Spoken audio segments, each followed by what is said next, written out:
마태복음 18번째 시간 산상수훈의 말씀을 살펴보고 있습니다. 더 나은 사람, 여러분 더 나은 사람이 되었으면 좋겠습니다. 여기 계신 모든 분들이 어제보다는 오늘, 오늘보다는 내일 더 나은 사람이 되었으면 좋겠습니다. 항상 성장하고 성숙하며 자라났으면 좋겠습니다. 뿐만 아니라 이 더 나은 사람이라고 하는 것은 오늘 읽은 말씀에 너희 의가 바리새인보다 또 서기관보다 더 나아야 천국에 들어갈 수 있다라고 하는 또 그런 말씀도 의미합니다. 그것이 무엇을 의미하는지, 우리가 어떻게 하면 더 나은 사람이 될 수 있는지 한번 살펴보실 때 성령께서 각 사람 마음 가운데 임해 주셔서 역사해 주셔서 정말 능력을 경험하셨으면 참 좋겠습니다. 십자가 은혜로 채워져서 시각이 바뀐 사람, 가치관이 바뀐 사람, 그런 사람을 팔복의 사람이라고 합니다.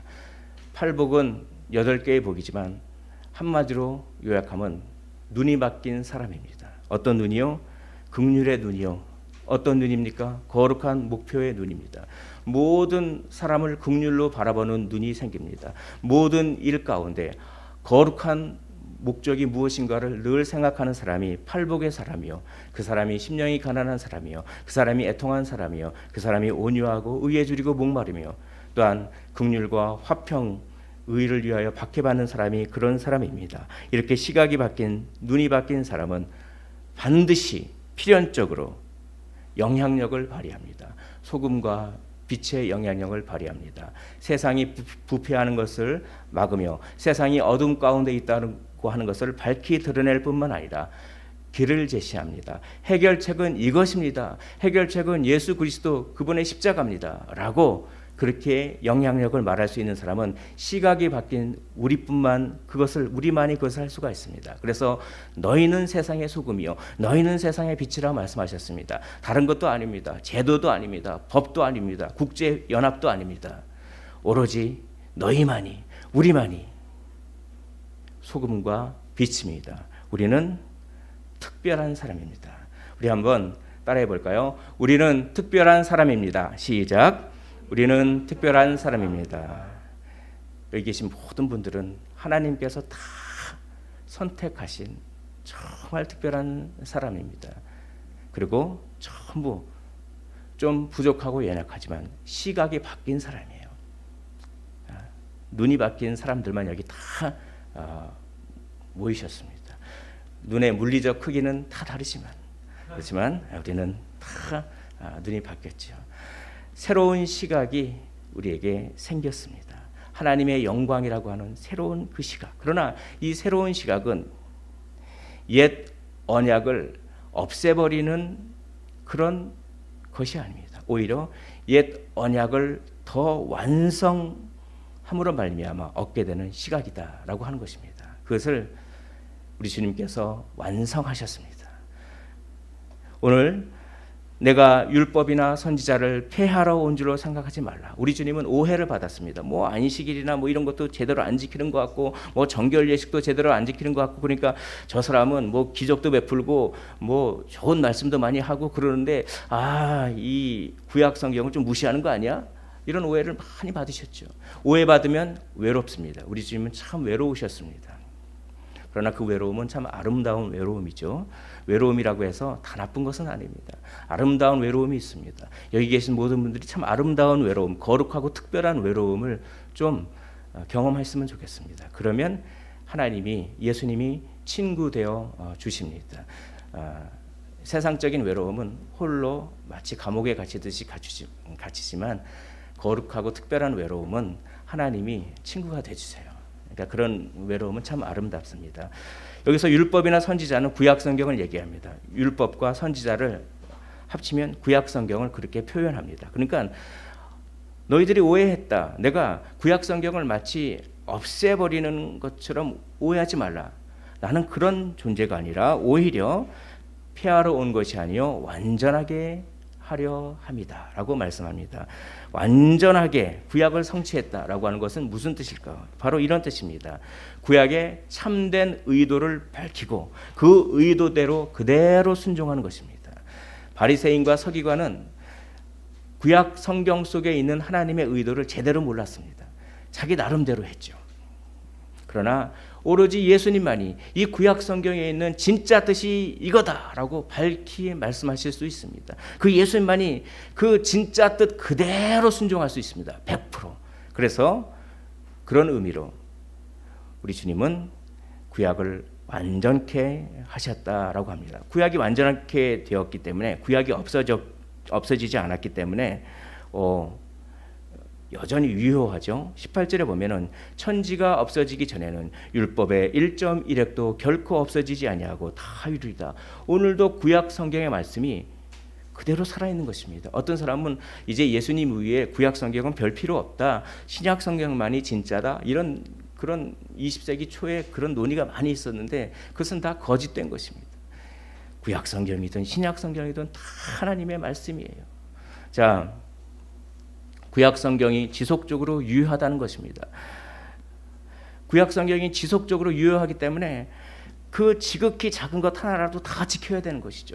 누구든지 이 계명 중에 지극히 작은 것 하나라도 버리고 또 그같이 사람을 가르치는 자는 천국에서 지극히 작다 일컬음을 받을 것이요, 누구든지 이를 행하며 가르치는 자는 천국에서 크다 일컬음을 받으리라 라고 합니다. 구약 성경은 없어지지 않고 지금도 유효하기 때문에 그것을 행하고 가르쳐야 합니다. 얼만큼 행하고 얼만큼 가르치냐에 따라서 천국에서의 위치가 달라지죠. 천국에서의 상급이 달라지는 것입니다. 그런데 그 다음이 중요해요. 그 다음이 20절입니다. 20절 화면 보면서 함께 읽어보도록 하겠습니다. 시작. 너희 의가 서기관과 바리새인보다 더 낫지 못하면 결코 천국에 들어가지 못하리라 라고 합니다. 이 말씀은요, 지금 우리는 그런가 보다 하지만 그 당시에 이 말씀은 너무나 충격적인 말씀이었어요. 어떻게 서기관과 바리새인보다 더 나은 의를 내가 가질 수 있지? 이건 불가능해. 그 당시로서는. 왜냐하면 서기관과 바리새인처럼 그렇게 의로운 존재가 없었거든요. 그 당시에는. 그런데 예수님이 이런 충격적인 말씀을 하시는 거예요. 너희가 서기관과 바리새인보다 더 의롭지 못하면 천국에 못 들어간다 라고 하는 것입니다. 그게 무슨 뜻일까요? 좀 후에 좀 자세히 살펴보겠습니다. 지금은 다른 방식으로 행하고 가르치다 라고 하는 이 큰 원리만 먼저 말씀드리겠습니다. 천지가 없어질지언정 말씀이 없어지지 않는다. 구약 성경은 없어지지 않는다. 그러므로 지키고 행하고 가르쳐야 되는데 어떻게요? 바리새인과 서기관의 방식이 아니라 그것보다 더 나은 방식, 다른 방식으로 행하고 가르쳐야 된다라고 오늘 본문이 그것을 이야기하고 있는 것입니다. 바로 새로운 시각으로 행하고 가르쳐야 되는 것이죠. 팔복의 사람은 새로운 시각을 얻은 사람입니다. 바리새인과 서기관의 시각이 아니라 예수님이 알려주신 새로운 시각으로 우리가 행하고 가르치는 삶, 새로운 시각이 무엇입니까? 또 어떻게 하면 그 새로운 시각을 우리는 새로운 가치관과 새로운 눈을 어떻게 하면 가질 수가 있을까요? 오늘 본문에서 두 가지의 큰 주제가 나옵니다. 첫째 주제는 구약을 성취하셨다는 게 과연 우리에게 어떤 의미가 있는가라고 하는 주제가 있습니다. 두 번째는 서기관과 바리새인보다 나은 의가 도대체 우리에게 어떤 의미가 있는 것인가라고 하는 큰 두 가지 주제가 오늘 본문에 나오는데, 이 두 가지 주제를 살펴봄으로 말미암아 새로운 시각을 어떻게 얻고 그것이 우리에게 어떤 것을 의미하는지 우리는 알 수가 있습니다. 구약 성경은 39권이에요. 그럼 신약 성경은 몇 권일까요? 66에서 39를 빼면은 27권. 그래서 39, 27 이렇게 주일학교 학생들에게 가르칩니다. 39, 27. 우리 교회 주일학교 학생들은 너무나 똑똑해요. 이런 걸 잘합니다. 자, 성경 순서도 다 외웁니다. 퀴즈 내면 다 맞춥니다. 여러분들도 그렇게 그런 줄 믿습니다. 예. 자, 구약 성경을 보시면 구약 성경은 율법으로 구성되어 있습니다. 모세 오경이죠. 자, 구약 성경은 역사로 이루어졌습니다. 그런데 그냥 역사가 아니라 언약의 역사예요. 세상의 역사와 그건 틀립니다. 세상은 힘의 역사입니다. 힘의 역사. 그러나 성경은 언약의 역사예요.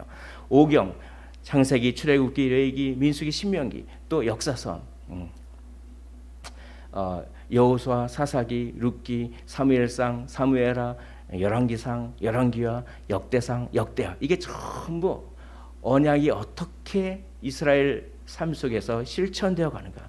신명기에 보면 신명기 27장과 28장에 그리신 삶과 에발산에서 축복과 저주를 다 선포합니다. 너희가 가나안 땅에 들어가서 정말 이 언약을 잘 지키고 그리고 그렇게 하나님을 의지하면 내가 들어가도 복을 주고 나가도 복을 주고 너희 떡반죽거리 엄청나게 풍성할 것이다. 그러나 너희가 언약을 지키지 않으면 들어가도 저주요 나가도 저주요 너희 떡반죽 그릇이 그냥 하나도 없어버리고 기근과 뭐 자연재해를 주고 결국은 포로로 신명기에서부터 포로로 끌려간다는 얘기를 해요.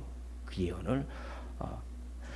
그래서 그 역사서를 통해서 하나님의 율법을 지킬 때는 이스라엘 사람이 복받고 하나님의 율법을 지키지 않을 때는 심판을 받고 그게 계속 되풀이되는 게 사사기, 룻기, 사무엘상, 사무엘하 이런 겁니다.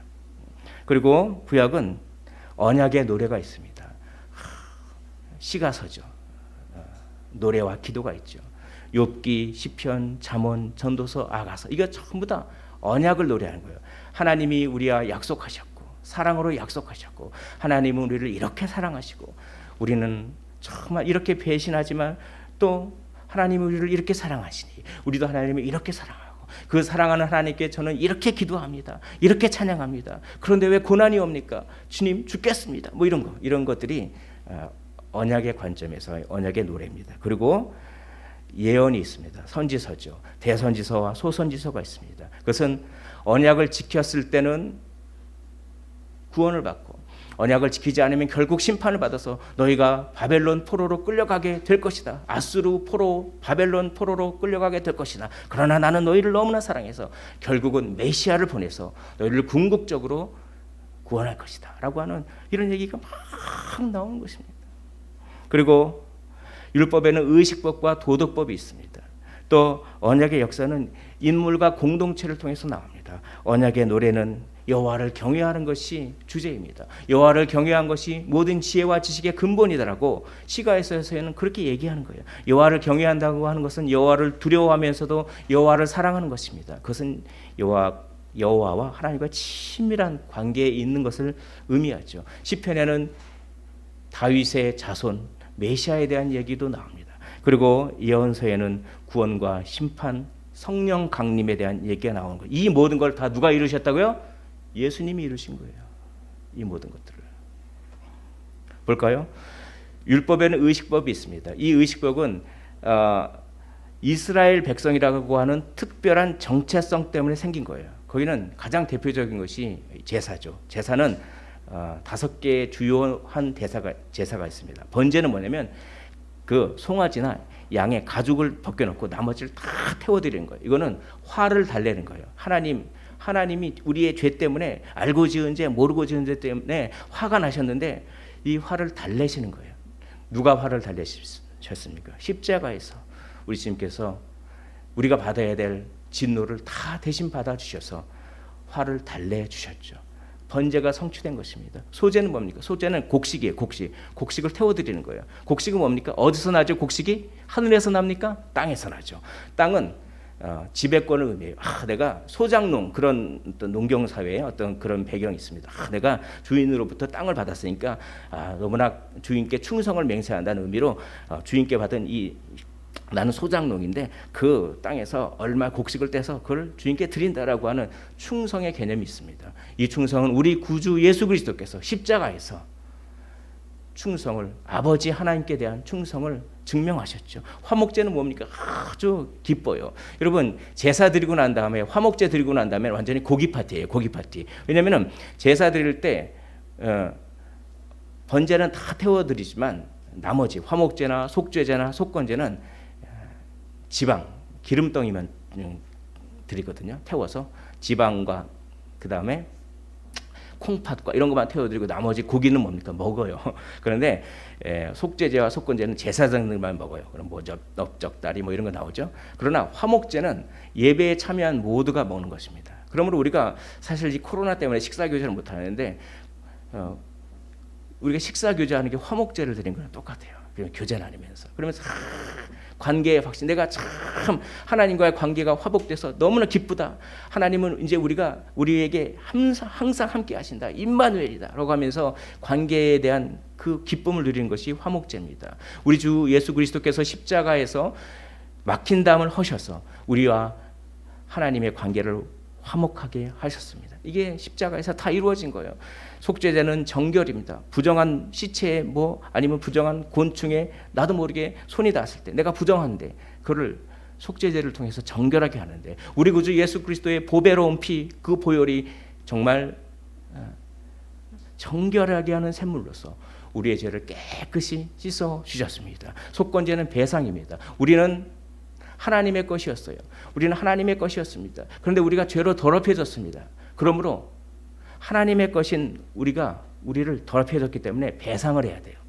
예수 그리스도께서 그분의 보혈로 우리를 정결하게 하셔서 하나님의 소유인 우리에 대한 배상을 하셨죠. 이 모든 것 다 십자가에서 이 모든 것들이 다 성취되었습니다.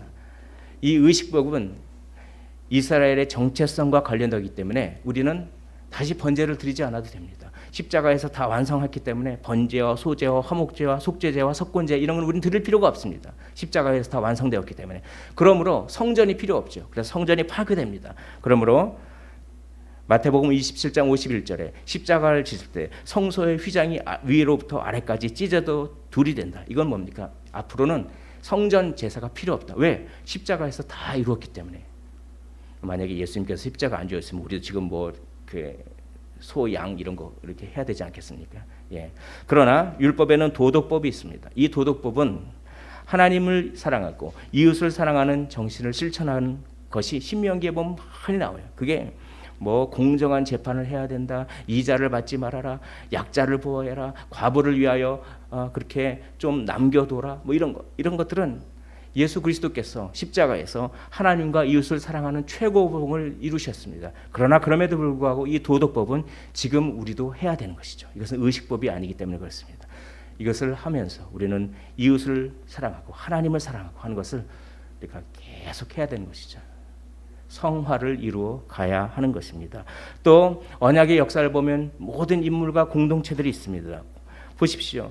부족사회 이전, 족장 시대 이전과 족장 시대를 다루는 것이 창세기입니다. 이것에 노아와 아브라함을 통하여 대표적으로 언약이 이루어지는 것입니다. 또 이제 이 부족 사회를 지나서 국가 공동체를 이룹니다. 인구가 한 60만쯤 되죠. 그래서 국가 공동체를 이루는 출애굽기, 민수기, 신명기, 여호수아까지 이때는 모세와 여호수아를 통해서 역사가 이루어지는 것입니다. 국가 공동체 시대를 지나서 이제 사사 시대가 갑니다. 사사기, 룻기, 사무엘상은 사사 시대와 왕정 시대의 중간쯤 되죠. 마지막 사사가 사무엘이죠. 자, 이 사사 시대를 통해서 사사들을 통해서 언약이 이루어지는데 그냥 여러분들이 잘 아는 삼손 같은 사람들 이렇게 있죠. 이 사사 시대를 지나서 왕정 시대로 들어갑니다. 사무엘상, 사무엘하, 역대상, 열왕기상, 열왕기하, 역대상, 역대하. 가장 중요한 왕이 다윗입니다. 이런 인물들을 통해서 하나님의 약속이 이렇게 진행되는데 이런 인물들은 항상 부족해요. 좋은 것도 있지만 항상 부족합니다. 노아 보십시오. 좋은 것도 있지만 또 부족하지 않습니까? 포도주를 먹고 취해서 그런 것들. 아브라함도 좋은 것, 자기 아들을 다 바칠 만큼 좋았지만 또 아브라함이 의심도 많이 했어요. 모세를 보십시오. 모세도 좋은 것이 많지만 하나님의 영광을 가리고 막 지팡이를 탁탁탁 치고 여호수아도 그냥 좋은 것도 많이 있었습니다. 담대하게 여리고 전쟁을 했지만 여호수아는 시기심이 있었습니다. 그래서 자기보다 조금 못한 사람이 영적인 체험을 하니까 그걸 시기해서 삼손 보십시오. 힘도 있고 좋았습니다. 그러나 그 힘을 남용했습니다. 데이트하는데 힘을 좀 쓰는 다윗 보십시오. 다윗은 하나님의 마음에 합한 자였습니다. 그러나 다윗 또한 실수했습니다. 밧세바 사건이 있지 않았습니까? 그러나 참된 노아요, 참된 아브라함이요, 참된 모세요, 참된 여호사요, 참된 삼손이요, 참된 다윗이요. 연약한 것들은 더 없어지고 이 인물들의 장점이 극대화되신 그분이 있습니다. 완전하신 인물, 그분이 예수 그리스도이십니다.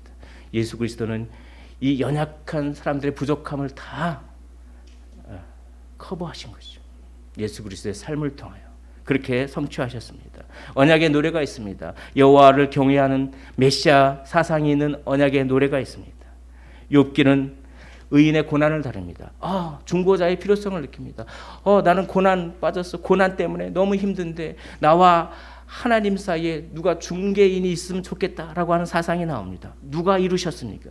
예수 그리스도께서 중보자가 되셨습니다. 시편은 바로 무엇입니까? 친밀함을 바탕으로 한 기도와 찬양입니다. 예수 그리스도께서 여호와를 경외함으로 말미암아 여호와께 영광을 돌리시고, 잠언과 전도서는 인생의 참된 지혜와 목적이 무엇인가를 노래하고 있습니다. 인생의 참된 길은 무엇입니까? 헛되더니 또 헛되도다. 그래서 항상 헛돼요. 오늘 해는 떠서 어차피 뜨면 또 지게 돼 있고, 내일 또 뜨면 또 지게 돼 있고, 그냥 헛되고.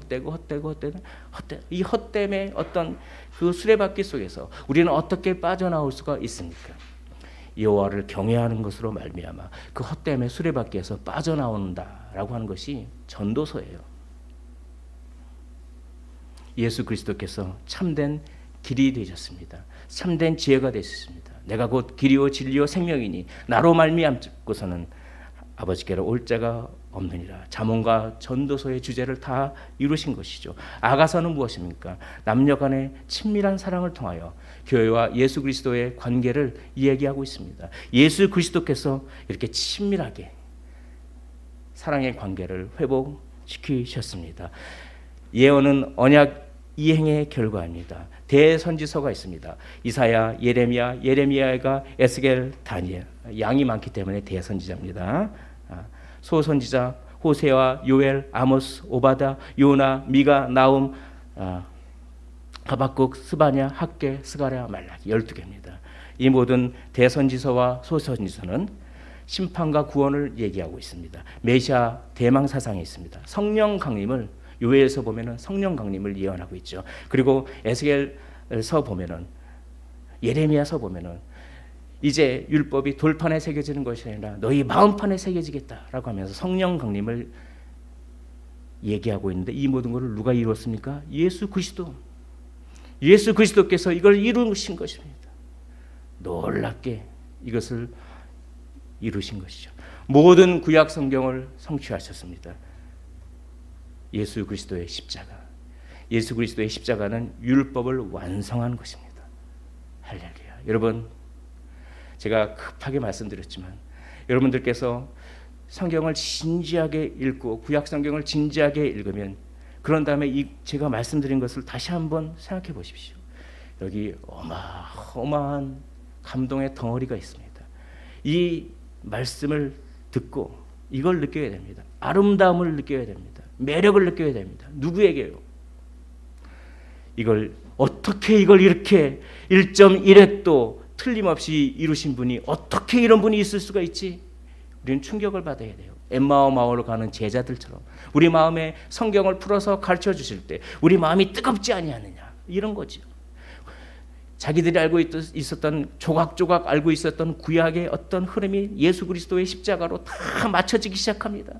이 세상에 조각조각 단편 했던 이 세상의 삶의 의미들이 십자가 안에서 통합되기 시작합니다. 오호라, 어쩜 이럴 수가 있는가?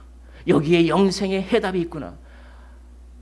머리카락이 쭈뼛쭈뼛 쓰고 닭살이 돋기 시작하고 어마어마한 미칠 것 같은 감동의 파도가 쫙 밀려오는 그 아름다움, 그 영적인 매력, 이것을 여기서 경험하는 것이죠. 이 예수 그리스도의 십자가 안에서 그렇게 경험했을 때 그것을 우리는 또 다른 말로 영광을 경험한다라고 합니다.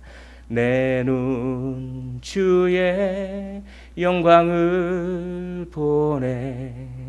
찬송 가운데 계신 주님. 이 찬양할 때 우리 눈이 주의 영광을 본다고 하는 것은 무엇입니까? 주님의 그 아름다움, 그 위대하심, 구약을 다 성취하시고 예언을 다 이루신 하나님의 그 예수 그리스도의 위대함이 물밀듯 쫙 다가오는 것을 경험했을 때 우리는 하나님의 영광을 경험했다라고 합니다. 아름다움을 경험한 것과 하나님의 영광을 경험한 것과 똑같은 얘기예요. 이것을 또 다른 말로 달콤하다고 표현하기도 합니다. 영적인 미각이라고도 이런 말을 불러요. 아름다움과 영광과 영적 미각은 다 똑같은 말입니다.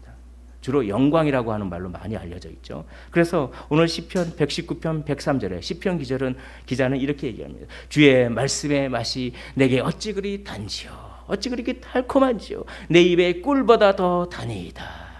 하나님의 말씀이 꿀송이처럼 달아요. 거기에 하나님의 위대하심과 그 모든 구약의 말씀을 어떻게 이렇게 정교하게 이렇게 1.1획도 빠지지 않고 이렇게 다 십자가에서 완성하신, 십자가에서 모든 인생의 목적과 모든 것이 다 이렇게 통합되는 이 놀라운 영적인 쾌감과 영적인 매력과 그 말씀의 달콤함.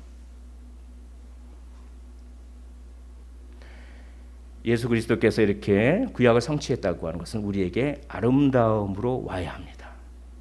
이것을 아름다움을 느끼지 못하고 단지 정보와 문자로 느끼면 이렇게 하나님의 능력을 제대로 경험할 수가 이제 없는 것이죠.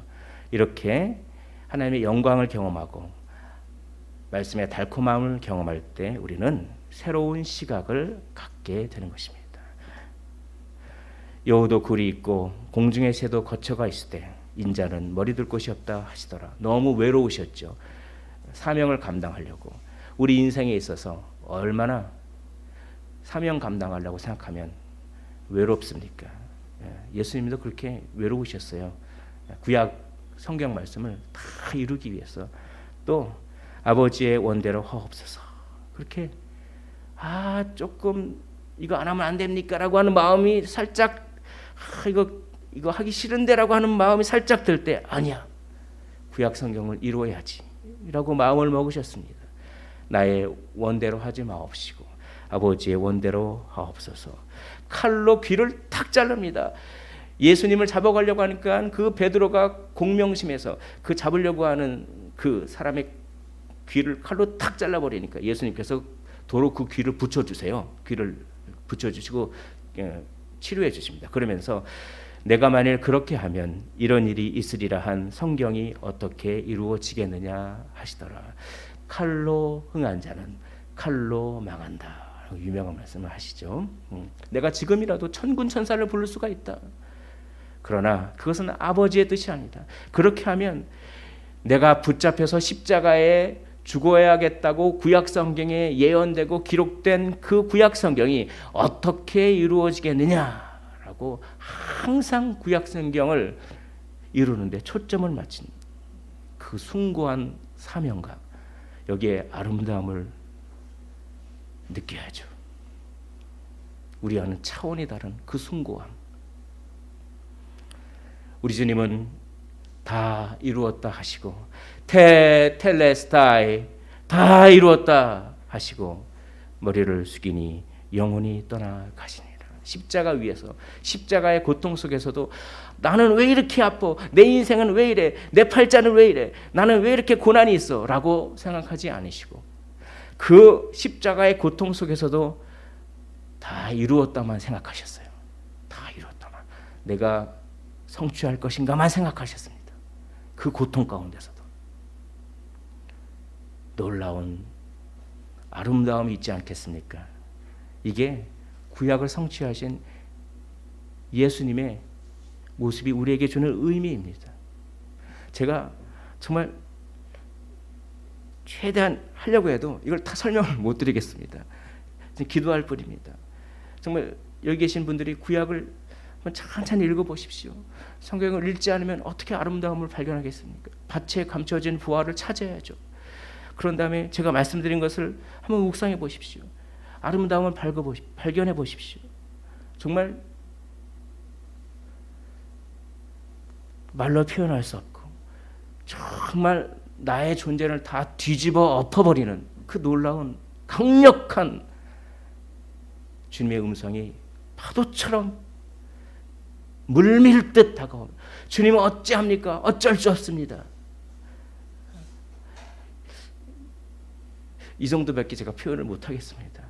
떼굴떼굴 구르는 것이죠. 그러면서 내가 꽉 붙잡고 있었던 거, 나는 이것도 해야 돼, 저것도 해야 돼, 나는 이 정도 연봉도 있어야 되고, 이렇게 이게 놔져요. 놔지더라고. 하나님의 아름다움 앞에서 그 절대 뭐 소용도 없어. 내 자존심 같은 거, 내가 누구에게 칭찬받는 거, 그거 다 맞아요. 자유입니다. 진리를 아십시오. 진리를 알지니 진리가 너희를 자유케 하리라.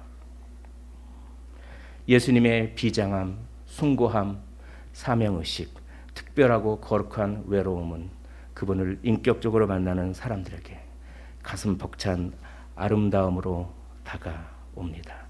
예수님의 성품과 일하심에서 아름다움을 느낄 때 비로소 새로운 시각이 생겨납니다.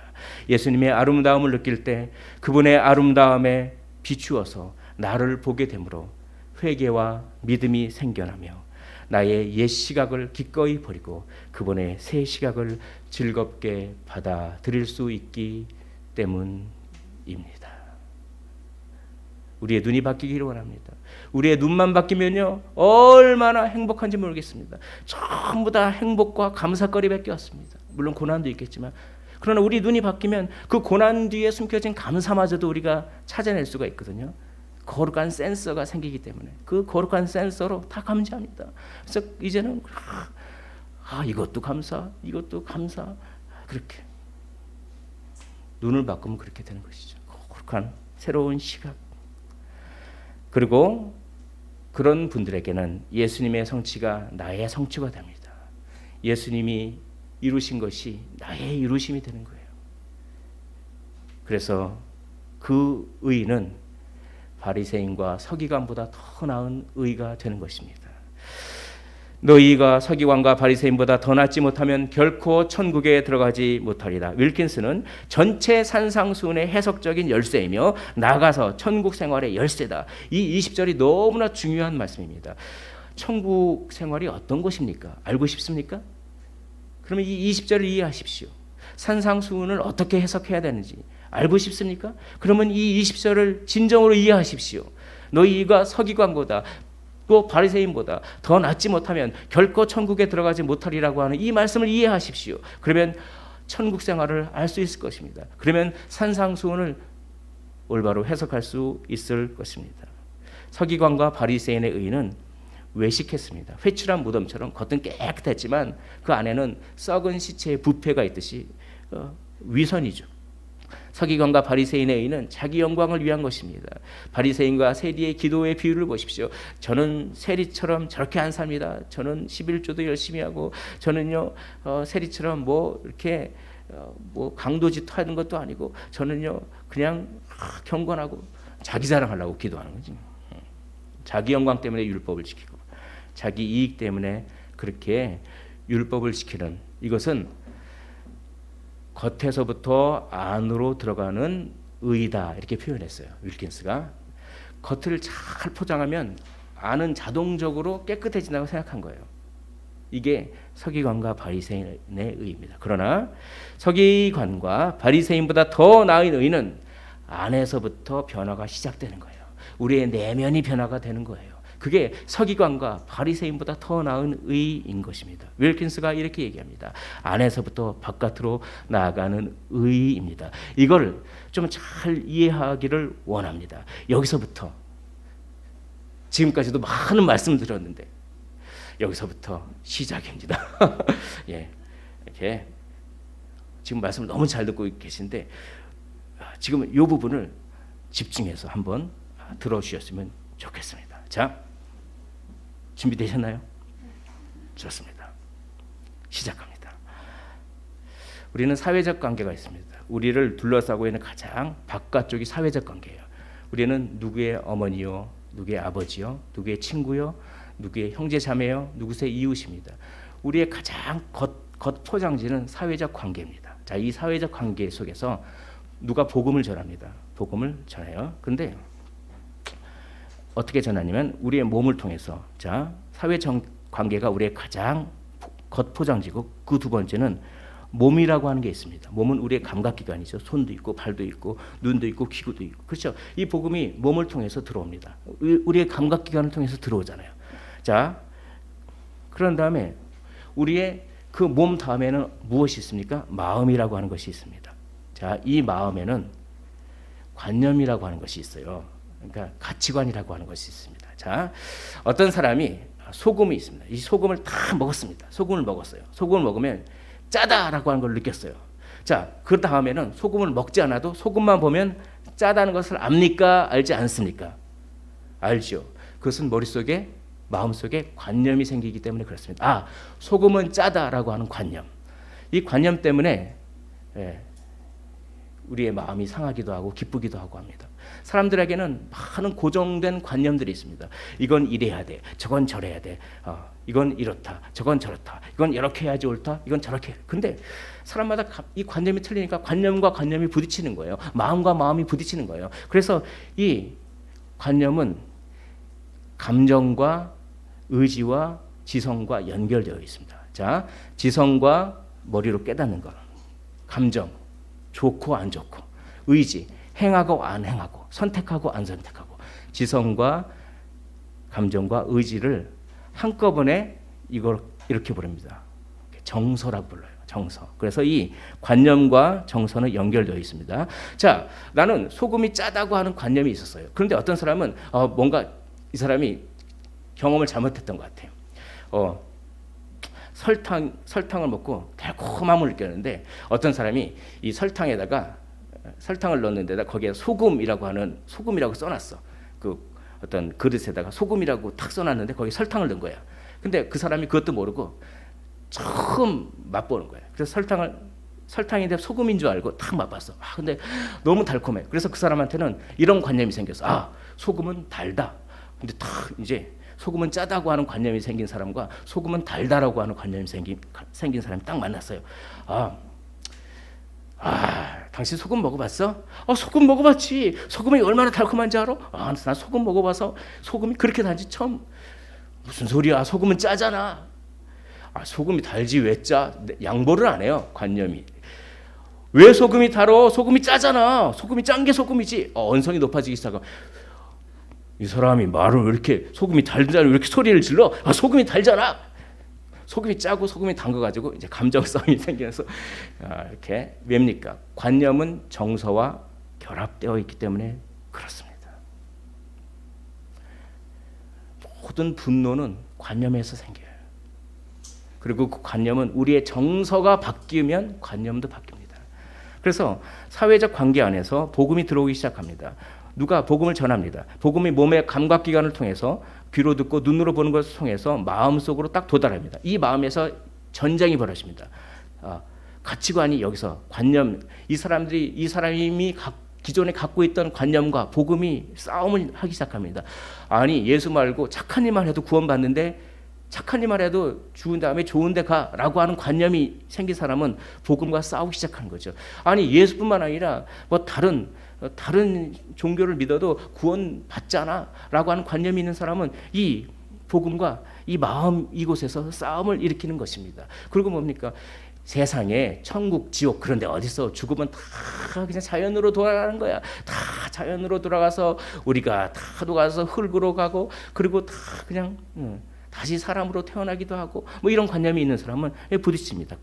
그래서 복음을 거부할 수도 있고 받아들일 수도 있습니다. 그런데 이 정서, 마음 깊은 곳의 의지가 예라고 얘기를 하는 순간이 있습니다. 정서 안으로 들어가게 됩니다. 복음이 예. 그러면 이 사람은 구원받는 거예요. 이 사람은 그 관념을 뚫고 아니 예수님이 좋은 건 좋은데 나는 그거보다는 지금 먹고 사는 거 바빠 죽겠어. 나는 돈도 벌어야 되고 난 이것도 해야 돼. 난 이게 더 좋아. 이런 관념이 있는 사람은 복음이 그 관념을 뚫지를 못해요. 그러나 뭔가 어떤 순간 복음이 그 관념을 뚫고 정서 속으로 지정의 속으로 싹 들어가면 사람이 뒤집어져요. 중생합니다. 구원받습니다. 그런데 그것은 우리가 우리 자신으로 예라고 얘기하지만 사실은 어떤 일이 벌어져서 그렇게 되는 거냐면 위로부터 쫙 정서 속으로 곧바로 무엇이 들어옵니다. 무엇입니까? 은혜라고 하는 것이 우리의 정서 속으로 위로부터 그대로 들어옵니다. 그럴 때 우리는 예스라고 하는 것이죠. 그렇게 되면 우리는 변합니다. 어떻게 변합니까? 이제 우리의 정서가 변합니다. 우리의 지성이 변합니다. 우리의 감정이 변합니다. 우리의 의지가 변합니다. 그래서 정서가 잘못 들었네요. 정서가 우리의 마음을 뚫고 우리의 관념을 바꿉니다. 어떤 관념이 생기나요? 아름다움이라고 하는 관념이 생겨요. 아, 예수님이 이런 분이지. 예수님이 이런 분이지라고 하는 아름다운 관념이 우리 마음속에 생기고 예수님이 이렇게 아름답기 때문에 정하지 않고서는 견딜 수가 없으면서 그래서 우리의 몸, 우리의 감각, 우리의 입술과 우리의 손과 발과 그것을 통해서 사회적 관계 속으로 복음이 들어가는 거예요. 자, 뭡니까? 위로부터 안으로 들어와서 안으로부터 바깥으로 나가는 것이 서기관과 바리새인보다 더 나은 의입니다.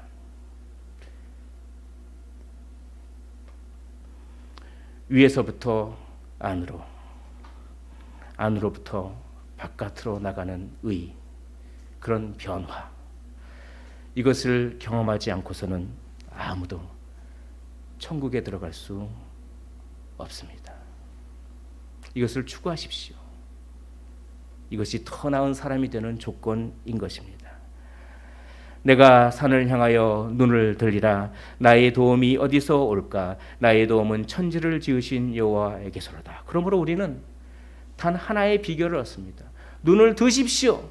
위를 바라보십시오. 위로부터 안으로 들어오는 은혜를 경험하기 위해서는 우리의 눈을 드는 것입니다. 산을 향하여 눈을 드는 것입니다.